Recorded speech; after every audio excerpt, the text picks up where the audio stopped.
Boa noite, igreja. Tudo bem?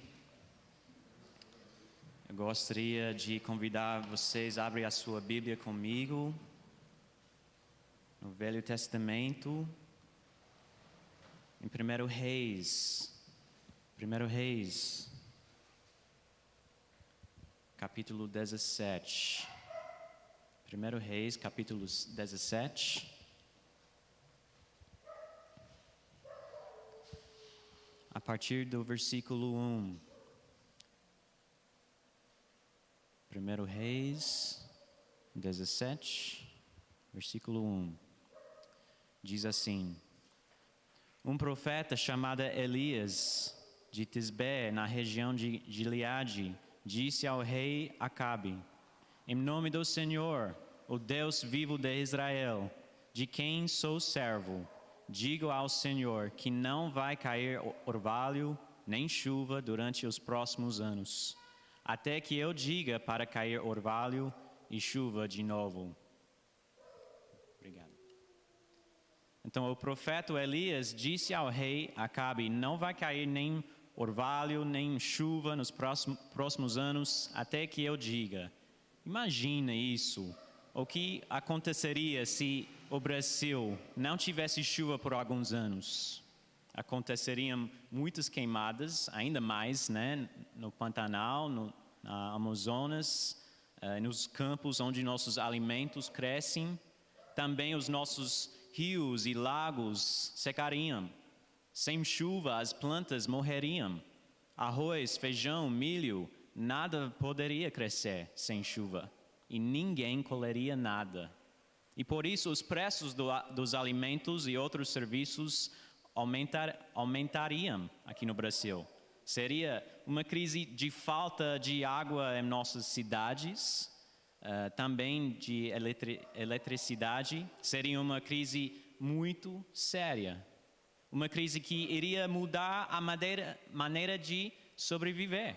Uma crise que receberia a atenção de todo o mundo. Imagine se alguém tivesse aparecido aqui nessa igreja no ano passado dizendo: um vírus vai aparecer nesse mundo ano que vem e não vai parar até eu que diga. A região de Israel estava numa situação muito séria. Deveria ser muito uma situação que deixou o povo sem esperança. Uma realidade de fome, de sede. Mas quem está no controle dessa situação aqui em 1 Reis? É Elias? Não, é Deus. Deus está em controle das chuvas e do orvalho. Elias está falando, mas em o nome de Deus. Quero dizer, Deus está falando através de Elias. E não importa o que mais alguém fizer, como nós lemos no versículo 1, esta crise em 1 Reis não acabaria até Deus dizer. E por quê? Porque Deus tinha um plano com essa falta de chuva. E não iria acabar até que o propósito de Deus fosse cumprido. Você está me entendendo aqui? Deus tinha um plano para esta situação. Mas o plano dele envolveu a mais improvável das pessoas. Então vamos continuar lendo aqui em 1 Reis 17, versículo 2. Então o Senhor Deus disse a Elias: Saia daqui, vá para o leste, esconda-se perto do riacho de Querite, a leste do rio Jordão. Você terá água do riacho para beber, e eu mandei que os corvos levem comida para você ali. Elias obedeceu à ordem do Senhor e foi e ficou morando perto do riacho de Querite. Ele bebia a água do riacho, e os corvos vinham trazer pão e carne todas as manhãs e todas as tardes. Mas de algum tempo depois, o riacho secou por falta de chuva. Então o Senhor Deus disse a Elias: Apronte-se e vá até a cidade de Sarepta, perto do Sidom, e fique lá. eu mandei que uma viúva que mora ali dê comida para você. Então, do amor dele, de Deus, Deus está providenciando para o seu servo. E como? Com pássaros. Olha só, no começo da quarentena, eu e a Sara, a minha esposa, estávamos ficando em casa, claro, e percebemos que havia muitos tipos de pássaros em frente do nosso apartamento. Papagaios, maritacas, beija-flores, muitos passaram todo dia. E a ideia chegou à nossa cabeça: vamos atrair eles com alimentos, vamos tentar. E então, com tentativas e erros, nós aprendemos quais são os alimentos preferidos das maritacas: manga, mamão, laranja e semente de girassol. Até hoje, todo dia, muitos maritacas passam por nossa sacada para comer. O dia inteiro. É um zoológico, praticamente. Um dia, a gente viu até 17 maritacas de uma vez. Nossa, a gente tem uma invasão das maritacas na nossa casa. Mas para conseguir ver elas de perto, eu preciso alimentar elas. Imagina se essas maritacas me trouxeram comida. Olha o versículo 6 de novo. Os corvos, eles trouxeram pão e carne. Então, imagina essas maritacas chegando à minha sacada, falando: e aí, Courtney, beleza? Eu trouxe um espetinho de carne para você, bem passado, viu? E pão de queijo, pão de alho, bem gostoso, viu? Tchau, até amanhã. Imagine isso, gente. Que loucura, né? Mas não é loucura para Deus sustentar o seu servo. Isso é normal. É normal para Deus sustentar o seu servo. Mas mesmo que a fonte que Deus providenciou secou, mesmo que a fonte que Deus providencia secar. Olhem o versículo 7. Diz assim: mas algum tempo depois o riacho secou por falta de chuva. Você já perdeu alguma coisa que Deus te deu? Talvez era uma casa, um apartamento, era alguém, uma amizade, uma pessoa da sua família, um trabalho, um modo de transportação. Tal. Mas olha, Deus te deu e Deus pode tirar. Como Jó disse em Jó 1:21, o Senhor deu e o Senhor tirou. Louvada seja o seu nome. Mas sabe a coisa mais doce sobre coisas assim? Quando Deus tira o que você precisa, não o que você quer, né? Mas o que você precisa, Ele te dá uma outra fonte. Perdeu seu trabalho? Talvez Ele não providencie um novo trabalho imediatamente, mas Deus vai sustentar você. Talvez Deus deseje de usar outras pessoas para abençoar você. E o que nós precisamos cada dia? Roupas e alimentos. Alguns de vocês estão falando: Courtney, se eu fico em casa eu não preciso de roupas. Você precisa de roupas sim, ok? Precisa de roupas e alimentos. Em Mateus 6, Jesus diz que o nosso Pai Celestial já sabe que tudo que nós precisamos e que Ele deseja nos sustentar. Então, não se preocupe, ok? Olhe os pássaros. Deus ama eles e sustenta eles. Mas sabe o que? Deus te ama ainda mais do que os pássaros. Então, Ele sustentará você. E observe as flores do campus. Elas estão bem vestidas, bem bonitas. Mas Deus te ama ainda mais do que as flores do campo. Então, Ele vai vestir você como você precisa. Então, onde está a sua esperança? Está no seu trabalho, no seu salário ou no Senhor? Salmo 39, 7 diz: E agora, Senhor, o que posso esperar? A minha esperança está em Ti. Voltando ao 1 Reis 17, versículo 8, vamos ler juntos. Então o Senhor Deus disse a Elias: Apronte-se e vá até a cidade de Sarepta, perto de Sidom, e fique lá. Eu mandei que uma viúva que mora ali dê comida para você. Então Elias foi para Sarepta. Talvez você nunca tinha lido dessa história, mas está pensando que você já ouviu alguma coisa sobre essa história. É porque Jesus mencionou essa história em Lucas capítulo 4. Não precisa abrir, mas eu quero ler rapidinho Lucas 4, versículos 25 e 26. Jesus diz assim: Eu digo a vocês que, de fato, havia muitas viúvas em Israel no tempo do profeta Elias, quando não choveu durante 3 anos e meio. E houve uma grande fome de toda aquela terra. Porém, Deus não enviou Elias a nenhuma das viúvas que viviam em Israel, mas somente a uma viúva que morava em Sarepta, perto de Sidom.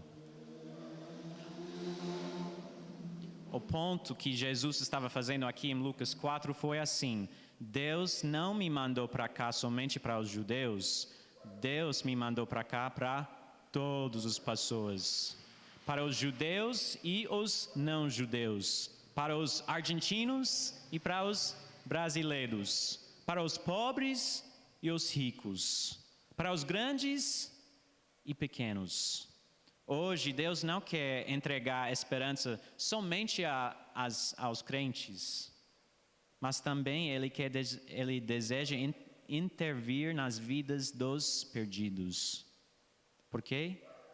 Para dar esperança.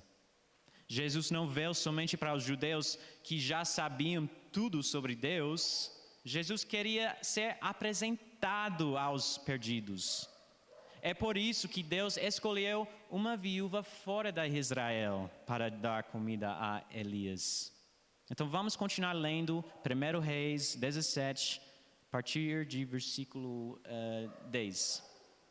Então Elias foi para Sarepta. Quando estava chegando ao portão da cidade, ele encontrou a viúva que estava catando lenha. Elias disse a ela: Por favor, me dê um pouco de água para eu beber. Quando ela ia indo buscar a água, ele a chamou e disse: Também traga pão, por favor. Porém ela respondeu: Juro pelo seu Deus vivo, o Senhor, que não tenho mais pão. Só tenho um punhado de farinha de trigo numa tigela e um pouco de azeite num jarro. Estou aqui catando uns 2 pedaços de pau para cozinhar alguma coisa para mim e para meu filho. Vamos comer e depois morreremos de fome. E Elias disse: Não se preocupe, vá para preparar a sua comida. Mas primeiro, faça um pãozinho com a farinha que você tem e traga-o para mim. Depois, prepare o resto para você e para o seu filho. Pois o Senhor, o Deus de Israel, diz isto: Não acabará a farinha da sua tigela, nem faltará azeite no seu jarro, até o dia em que eu, o Senhor, fizer cair chuva. Então a viúva foi e fez como Elias tinha dito, e todos eles tiveram comida para muitos dias. Como o Senhor havia prometido por meio de Elias, não faltou farinha na tigela, nem azeite no jarro. Uau, que história! Toda vez que eu leio isso, isso me dá arrepios. Rapidinho, eu quero te dar 5 realidades sobre esta mulher, esta viúva. Primeiro ela está sem esperança, se preparando para morrer. Olha o versículo 12 de novo. esta mulher está catando pedaços de pau para cozinhar o jantar final. Pode ser que ela já tivesse pedido ajuda das outras pessoas, né? Pode ser que ela já tivesse mandado seu filho para as ruas para pedir comida ou dinheiro. Imagina ela, filho, não temos mais pão. Só temos um punhado de farinha de trigo e um pouco de azeite. Já perdi e já pedi ajuda dos outros, mas ninguém queria ou ninguém podia nos ajudar mais. Pois eles iriam ficar sem comida para a família deles. Então hoje, meu filho, hoje será o nosso último jantar. E depois eu acho que a gente vai morrer de fome. Então eu vou buscar pedaços de pau para preparar o fogo, tá bom? Sem mais esperança. 2, ela está morrendo de fome, essa mulher. O que ela tem para comer? Um punhado de farinha de trigo e um pouco de azeite. O que vocês têm na sua cozinha hoje? Ontem eu recebi uma cesta de Natal da escola onde eu trabalho. E a Sara e eu abrimos juntos. E quando eu estava tirando as coisas da caixa, a Sara falou: "Ah, isso é bom. Ah, isso é uma delícia." Sabia que tem famílias em nossa cidade que não vai receber nenhuma cesta de Natal esse ano? Tem famílias que passarão o Natal com fome. E eles não podem confiar em outras famílias da comunidade deles, porque eles estão na mesma situação. Eles têm pouco já. Esta viúva e os seus vizinhos estão na mesma situação. Todo mundo estava sofrendo, viúvas e casais, famílias e solteiros. Ela já tinha usado todas as outras opções. Ela estava morrendo de fome, literalmente. 3, ela não acredita no Deus de Elias. Ela não é uma crente. Olha no versículo 12. Ela diz: "Juro pelo seu Deus vivo." Ela não diz meu Deus. Ela não diz nosso Deus. Não. Você é judeu. Eu juro pelo seu Deus. Não porque eu acredito no seu Deus, mas porque para o Senhor entender que eu não tenho pão na minha casa para compartilhar com o Senhor. Por que Deus quer usar uma mulher que não acredita nele para alimentar Elias? Provavelmente esta mulher servia a outros deuses falsos, ídolos de ouro ou madeira, Por que Deus quer ajudar e usar esta mulher? Você lembra que falei no começo da mensagem que Deus tinha um plano para esta falta de chuva? Isso é o plano, gente. Deus tem plano por isso. 4, ela está com medo. Ela está com medo. A viúva não diz que ela está com medo, mas Elias deu uma dica para nós. Olha no versículo 13. A versão que eu estou lendo aqui, a nova tradução da linguagem de hoje, diz que Elias diz: "Não se preocupe." Mas eu gosto como a nova versão internacional traduz as palavras dessa frase, quando Elias diz: "Não fica com medo." Bom, qual é? Não fica com medo ou não se preocupe? Os dois. Se uma pessoa está com medo, ela fica preocupada também. Ela e o seu filho estão enfrentando a possibilidade de morte. E você não diga, não fica com medo para alguém que não está com medo, né?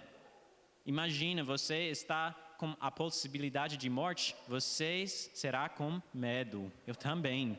É assustador pensar se uma refeição pode ser o seu final. É assustador pensar que o seu filho pode morrer nos seus braços por causa de falta de chuva ou falta de comida. Eu imagino que esta mulher e o seu filho já tinham emagrecido por causa de falta de chuva. Eu imagino uma mulher fraca, uma mulher magra, bem lentamente indo buscar pedacinhos de pau para cozinhar mais uma vez. E refletindo na vida dela, todas as decisões que ela tomava, todas as palavras que ela usava durante a vida dela. E eu imagino uma mulher também surpresa. Um homem, um judeu mesmo, de outro país, está falando para eu levar um pedacinho de pão para ele quando eu não tenho comida suficiente para minha casa e minha família? O seu Deus disse o quê? Não acabará a farinha nem azeite. Último ponto dessa mulher, ela está aberta à palavra de Deus. Olha o versículo 15, diz assim: então a viúva foi e fez como Elias tinha dito. E todos eles tiveram comida para muitos dias. Essa mulher que não é judia e não acredita no Deus de Israel, ouviu as palavras de Deus e obedeceu, mesmo que ele não é o Deus dela. Ela confiou nas palavras de Elias que a farinha e nem o azeite acabaria. Apesar de ela não ter comida suficiente em casa, ouvir a palavra de Deus deu esperança para ela. E quando ela viu com os seus próprios olhos que o Senhor tinha providenciado mesmo, eu imagino que o coração dessa mulher pulou um pouquinho.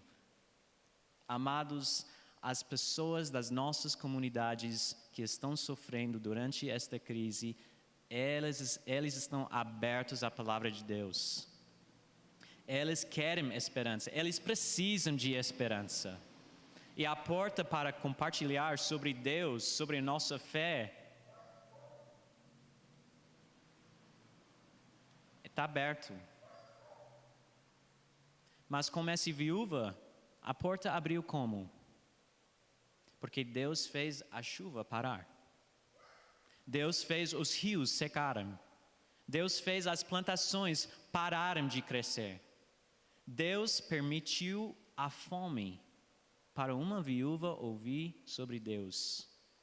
E de todas as viúvas em Israel, Deus escolheu uma viúva fora de Israel, de um outro país, que servia um outro Deus. Muitos dos nossos próximos não são seguidores de Cristo. Devemos esquecer eles e só dar atenção para os cristãos? Não. Isso não foi bom o bastante para Deus e não deve ser bom o bastante para nós. Naqueles dias, Deus fez o seu fechar.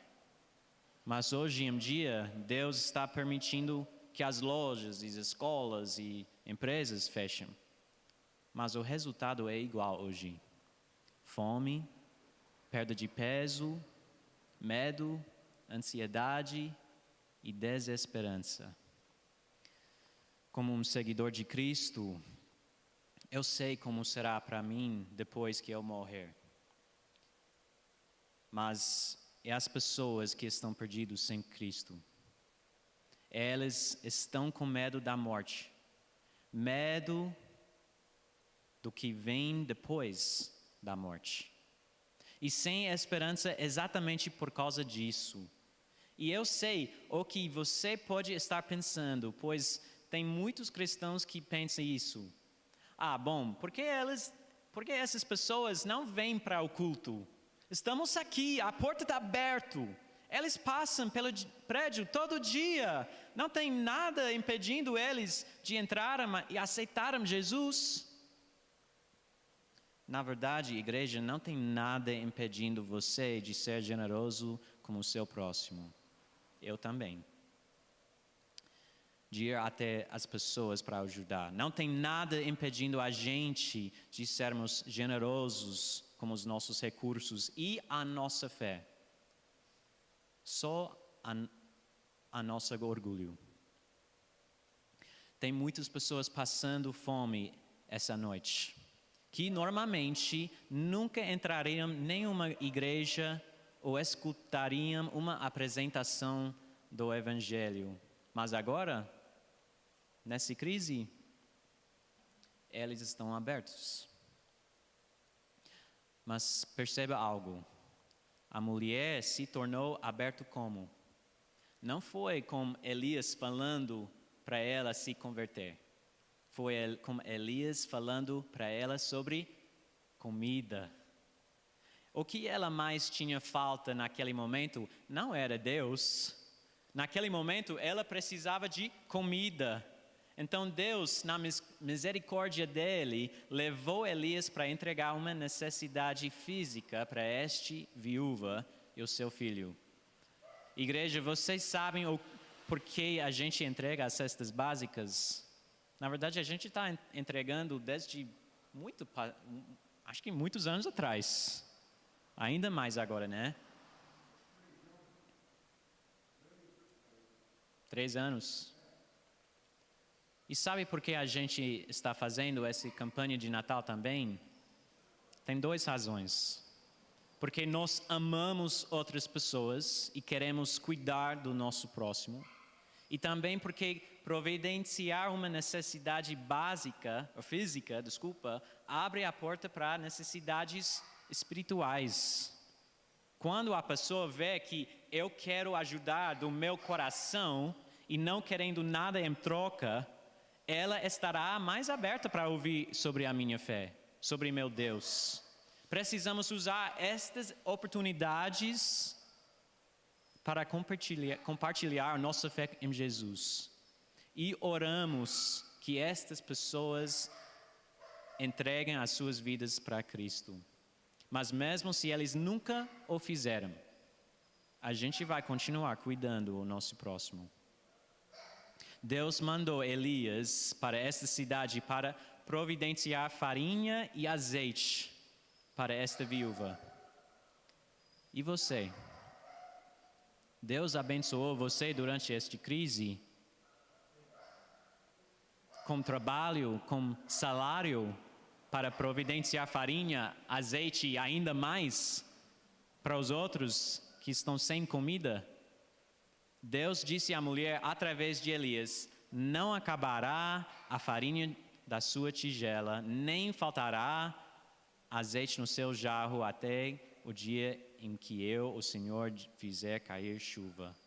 De todas as viúvas na Israel, Deus mandou Elias para abençoar esse pagão. É engraçado a misericórdia de Deus. De todas as famílias no Brasil, será que Deus colocou você aqui, neste tempo, nesta época, para você ter certeza que a farinha nem a azeite faltarão nas casas dos seus vizinhos? Na minha opinião, a resposta é um grande sim. Se Deus te abençoou nessa crise com salário e comida plena, por que você, um seguidor de Cristo, gostaria de mantê-lo só para você mesmo, enquanto tem muitos na sua comunidade que estão com fome? Você pode dizer: Courtney, eu não sei até quando eu vou ter um trabalho. Nem eu. Eu não sei também, especialmente nessa crise. Nessa semana, 2 das minhas colegas foram demitidas. Amanhã pode ser eu. Não sei até quando eu vou ganhar um salário, mas tem uma coisa que eu sei: Deus sustenta o seu povo. Deus sustenta os seus amados. Eu me lembro quando eu estava com falta. Eu me lembro do medo. Eu me lembro do sentimento de desesperança. Mas também eu me lembro que Deus me sustentou. E sabe o que? Deus usava outras pessoas, como Ele usou Elias. E como Deus usou também essa viúva para providenciar para Elias. Não precisa ser um profeta para ser usado por Deus. Só precisa ser obediente. Infelizmente, mesmo que a viúva tivesse comida, ela continuaria com um problema. Qual era o problema dela? Fique com seu dedo aqui em 1 Reis e vai comigo para Deuteronômio 8. Deuteronômio 8, versículo 3.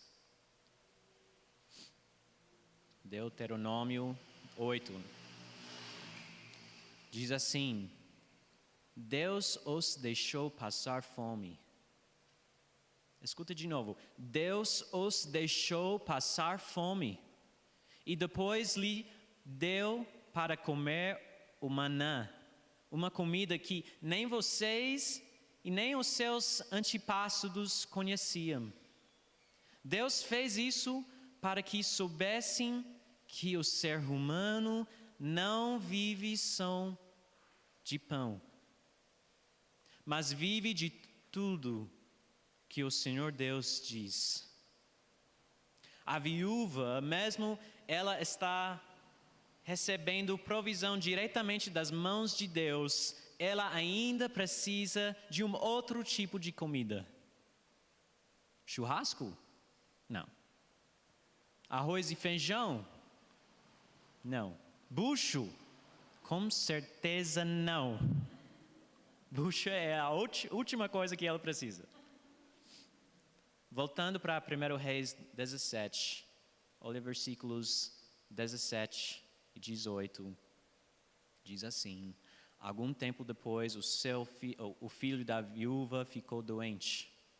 E ele foi ficando cada vez pior e acabou morrendo.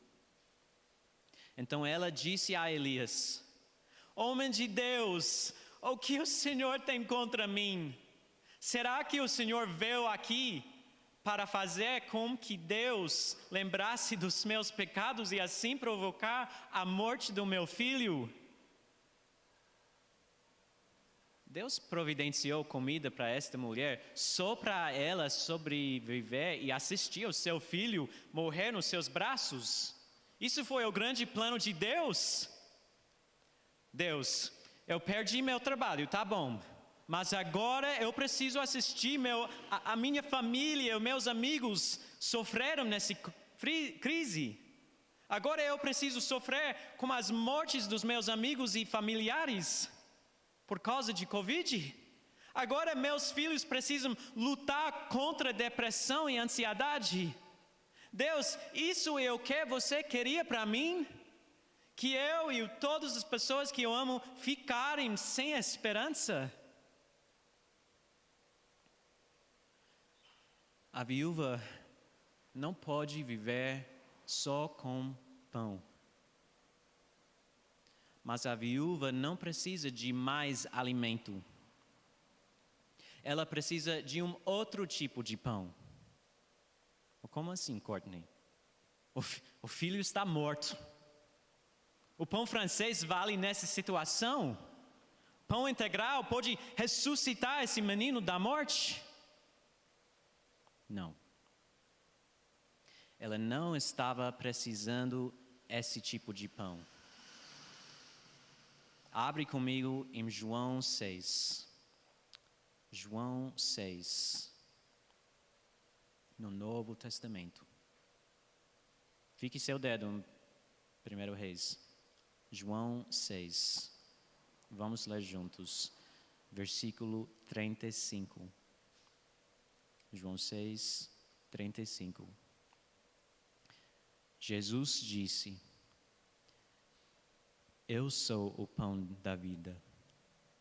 E quem vem a mim nunca mais terá fome. E quem crê em mim nunca mais terá sede. Pula para o versículo 47, em João 6. Jesus está falando ainda aqui. Eu afirmo a vocês que isto é verdade. Quem crê tem a vida eterna. Eu sou o pão da vida. Os antepassados de vocês comeram o maná no deserto, mas morreram. Aqui está o pão que desce do céu. E quem comer desse pão nunca morrerá. Eu sou o pão vivo que desceu do céu. Se alguém comer desse pão, viverá para sempre. E o pão que eu darei para que o mundo tenha vida é a minha carne. A viúva não estava em falta de pão. Ela estava em falta do pão da vida. A coisa ruim aqui não é que o menino morreu. Sim, é triste, o menino morreu. Mas o menino morreu sem acreditar no Deus que deu o pão. Sem o pão da vida. Mas olha o que aconteceu. Volta comigo em 1 Reis 17. Vamos continuar a partir do versículo 19. Elias diz: dê-me o seu filho. Então ele pegou o menino dos braços da mãe e o levou para andar de cima, para o quarto onde estava morando, e o colocou na sua cama. Então orou em voz alta, assim: ó Senhor, meu Deus, por que fizeste esta coisa tão terrível para esta viúva? Ela me hospedou. E agora tu mataste o filho dela? Aí Elias se deitou em cima do menino 3 vezes e orou deste modo: ó Senhor, meu Deus, faze com que esta criança viva de novo. E o Senhor Deus respondeu à oração de Elias. O menino começou a respirar outra vez e tornou a viver. Elias pegou o menino e o levou para o baixo, para a sua mãe, e disse: veja, o seu filho está vivo. Então ela disse a Elias: agora eu sei que o Senhor é um homem de Deus e que Deus realmente fala por meio do Senhor. Que sequência de eventos, gente. Deus fechou os céus para parar chuvas, os rios secaram, as plantações pararam de crescer, a viúva quase morreu de fome, mas o Senhor sustentou ela, só para o seu filho morrer de uma doença. Elias orou, Deus respondeu e o menino foi ressuscitado. E agora, finalmente, depois muitos dias de acordando e encontrando a tigela cheia de farinha e a jarra cheia de azeite, depois que foi vazia o dia antes, a mulher finalmente acredita que este Deus é o Deus. Isso me lembra de uma música que diz assim: ele tem ciúmes de mim, amor furioso, de quem sou refém, feito de repente de sua misericórdia. Quando de repente eu não percebo as dores por causa da glória, eu vejo então a beleza em ti e o afeto que sentes por mim.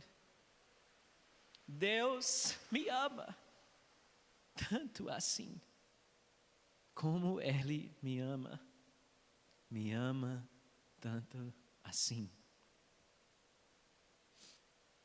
Através de todos estes eventos terríveis, essa mulher conseguiu ter esperança por causa de uma outra pessoa que obedeceu o mandamento do Senhor para vá. Salmo 34:8 diz: provem e vejam como o Senhor é bom, como é feliz o homem que nele se refugia. Que bom que Elias obedeceu ao mandamento de Deus. Porque ele obedeceu, uma família sobreviveu e se deu conta que o Deus de Israel é o único Deus que dá esperança. E que este Deus é a pão de vida. Vamos orar?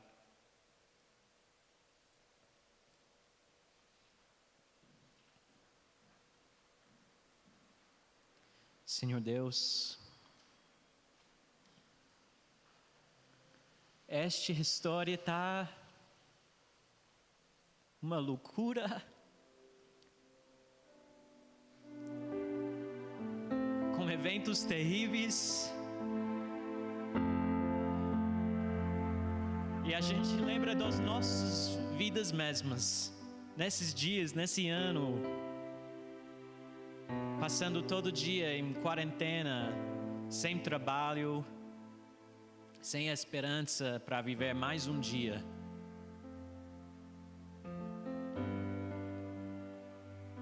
E eu sei que muitas pessoas assistindo no live ou aqui presencialmente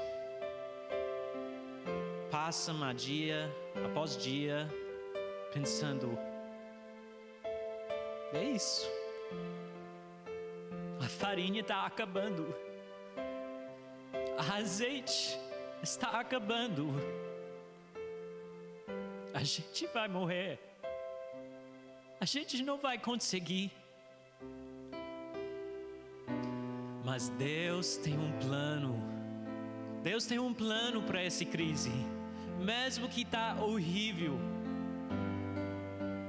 Ele está levando uma pessoa para te ajudar. Eu acredito nisso. Eu acredito que o Senhor Deus, o Espírito Santo, está falando com alguém. Vá para esta família. Vá para esta casa. Vá para este lugar. E abençoe esta família. E também, talvez eles vão abençoar você também. Olha, igreja, Deus pode usar você. Ele deseja de usar você. Ele abençoou você? Então abençoe outros. Estamos abençoados para ser um bênção. E não somente com coisas físicas, essas necessidades físicas, mas com esperança, encorajamento, uma palavra boa para alguém sofrendo, mas não vai com nada de mão. Senhor, eu peço que o Espírito Santo vai falar com nossa igreja, vai mostrar para todos os nossos membros como podemos ser um bênção para os outros. Não somente as famílias dessa igreja, mas como podemos ser um bênção para pessoas fora dessa igreja. Pessoas que não são seguidores de Cristo. E mesmo que eles não aceitam Jesus, que a gente vai continuar orando por eles, providenciando por eles durante esta falta. Senhor, não sabemos o dia que o Senhor vai falar, ok, tudo bem, pode voltar ao normal. Mas sabemos que o Senhor sustenta o seu servo. Sabemos que o Senhor nos chama para abençoar os outros. Eu peço que este povo vai abençoar os outros. Tu és digno, Senhor, dos nossos sacrifícios, dos nossos recursos, dos nossos esforços, nossos talentos, de tudo que eu tenho, o Senhor é digno.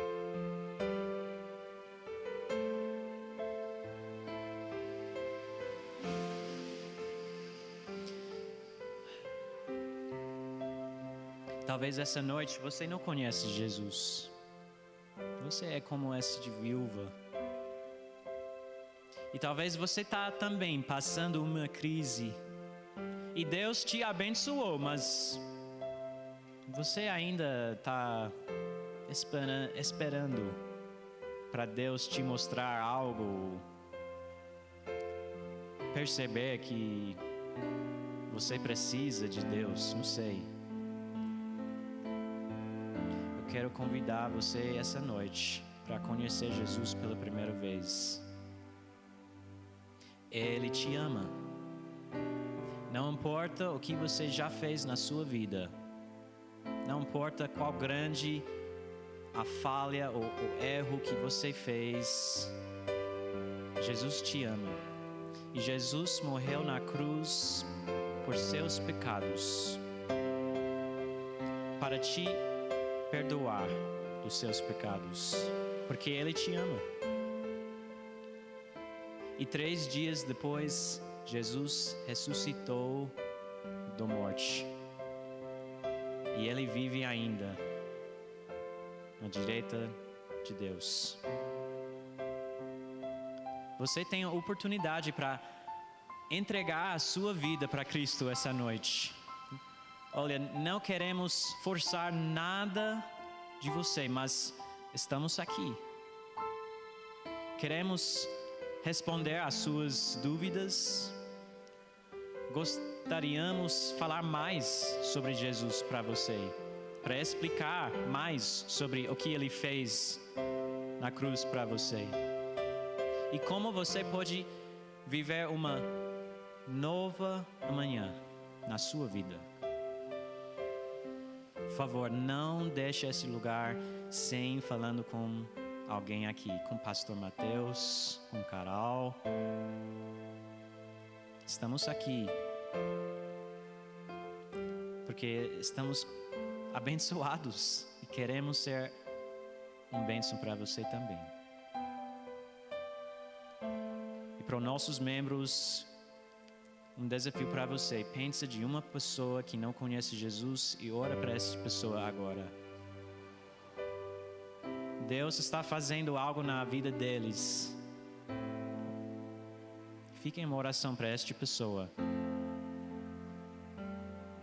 Elias ficou com a viúva muitos dias, abençoando ela. Mesmo que ela não acreditava antes, ele continuou. Dia após dia. Talvez ele estava orando por ela todo dia, abençoando ela. Ore para esta pessoa no seu coração, porque Deus é capaz de salvar. E só Jesus salva.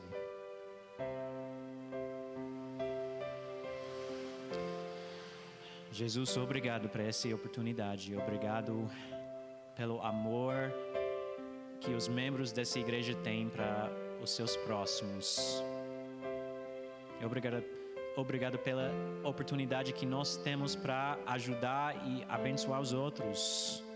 Acreditamos que o Senhor vai usar e abençoar os nossos esforços para providenciar uma nova amanhã para muitas famílias. Peço tudo isso em nome de Senhor Jesus. Amém.